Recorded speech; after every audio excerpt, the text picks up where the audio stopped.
In Matthew chapter 5, he said, Matthew 5, verse 17, don't think that I came to abolish the law. That Old Testament law, I have not come to cancel it. I came to fulfill every single jot and tittle in that Old Testament law. Because I tell you, till heaven and earth pass away, not one smallest, this is jot and tittle, not one smallest letter or stroke will pass from the law till all is accomplished. So if anyone cancels one of the least of these commandments, he will be called least in the kingdom of heaven. But if you keep even the least commandment, he'll be called great in the kingdom of heaven. That's why we teach in the church even a small commandment like sisters must veil their heads when they pray or share the word. It's a very small commandment. It's not a big thing like don't commit murder or steal. Very, very small. But Jesus said, even heaven and earth will pass away, even the smallest commandment will not pass away. And not many churches care about the small commandments. That's a small. Jesus didn't take that attitude. He says, I came to fulfill the smallest commandment. Because when his ear was opened, the Father said, keep the smallest commandment. You understood that? Okay, now let's go to John chapter 8. The Pharisees caught a woman in adultery and brought him before Jesus and told him, verse 5, in the law, because they heard Jesus say, I won't even break one bit of the law. Moses commanded that such a woman should be stoned to death. Now my question is, who gave that commandment to Moses? Jesus from heaven. 1500 years earlier from heaven he had told Moses, a woman who commits adultery must be stoned to death. 1500 years later, the same Jesus comes to the earth and is confronted with the commandment that he gave to Moses. They don't know that this is the person who gave the commandment. They think this is some man from Nazareth. And what do you say, he says. And Jesus was a human being like us in every way. He didn't have the prompt answer immediately. He waited. We have to wait to hear God. That's why it says here Jesus was scribbling on the ground. It's like, sometimes we are thinking and you're scribbling on a piece of paper. We all do that sometimes. We are thinking, what should I do next, or what should I write next, or what should I say next? That's what he was stooping on the ground and just scribbling on the ground. What was he doing? He was hearing, Father, I don't know exactly what to say because these people are quoting a commandment from the Bible. And I don't want to break the commandment. Then he got a word. The one who is without sin, let him cast the first stone. And he continued scribbling on the ground. And when they heard it, verse 9, why didn't somebody come forward and say, well, I haven't sinned? You know what would have happened? Jesus would have made a list of all the sins that guy had committed in his life. And they were scared. I better not say, because this guy will expose me. So from the oldest person, they walked out, one by one, till nobody was left. But there was one person left who had not committed sin. Jesus. He was qualified to throw a stone, to keep the law.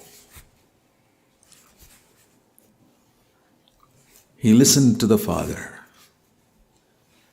And the Father said, let her go. Don't stone her.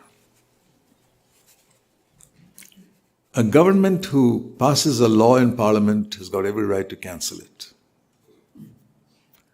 And God who gives a law has got every right to change it. So he says, I don't condemn you. I'm qualified to throw a stone, but I won't throw it. Why was that? You know, that's the other mistake we can make. We can become so rigid, especially on other people. Be rigid with yourself, sure. But when giving a word to other people, be merciful. That's what I learned from here. There's a beautiful verse which I never forget. In James in chapter 2. It's a little expression, just 4 words. Just 4 words. I would encourage all of you to remember it all your life. 4 words. James chapter 2, verse 13. The last 4 words there. Mercy triumphs over judgment. Can you remember that? Meditate on it. It's like mercy and judgment are fighting with each other, and mercy wins. Always, in Jesus' case, you come into a situation, maybe with your children or somebody did wrong something and there's a need to put judgment and this conflict goes on in my mind. What should I do? Let mercy triumph over judgment. Because I'll tell you that if you live like that all your life, one day when you stand before the Lord will be merciful to you.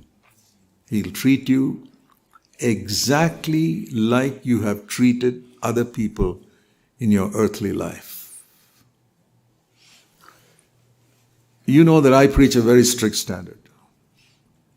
Everybody who's heard me the last 50 years knows that. I don't lower any of the commandments. But I always seek, you'd be surprised to hear some of the situations where I have not enforced it, where I have allowed mercy to triumph over judgment. Number of cases. And I don't care. People say, look, see, Brother Zac's compromising here. You can say what you like. I've heard God. They could have told Jesus, you're compromising, man. You yourself said the person without sin should cast the first stone, and you gave the commandment says the woman should be stoned, and you let her go. Jesus was willing to be misunderstood. And there are situations where I have faced. I say, I don't care. This Zac who preaches such a high standard, he's letting this person go. Yes, I did let that person go. Because I heard from the Lord, mercy triumph over judgment. So, Jesus was not rigid, dotting the I and crossing the T and say, it must be like this. Yeah, he kept the law down to the last detail. But see how he broke the Sabbath. It was an understanding of these people that don't do any work on the Sabbath. But he would heal the sick person. That is a work. And he would tell them, if your donkey fell into the ditch, would you pull it out or not? You guys are so careful for your animals, but you don't care for human beings. If you have that type of, if you're not a rigid legalist like a Pharisee, you go according to the letter of the law. Be strict with yourself. I've never allowed mercy to triumph over judgment when it comes to my own life. There I'm very strict. But in dealing with others, I have always followed this principle. Mercy must triumph over judgment. And I want to tell you that as a result of that, God has been immensely merciful to me. Immensely. And I'm deeply thankful. God is a good God. He doesn't love to punish. He loves to forgive. He loves mercy more than judgment.